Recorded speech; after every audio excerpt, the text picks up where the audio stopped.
It's Monday, July 28. In the headlines, Prime Minister Dr. Andrew Holness and opposition leader Mark Golding lead tributes to Grace Kennedy's former CEO, Don Webby, who passed away on Saturday. In business news, remittance slightly up, but overall impact down. Regionally, Barbados' Prime Minister Mia Mottley explains free movement of CARICOM nationals. And UWI's medical trailblazers inspire the next generation. In sports, Arnett Gardens begin CFU Club Shield title defense with a 4-0 victory over LeBlanc FC. This is the news on PBC Jamaica.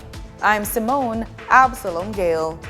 For the full newscast, head over to our YouTube and Facebook pages.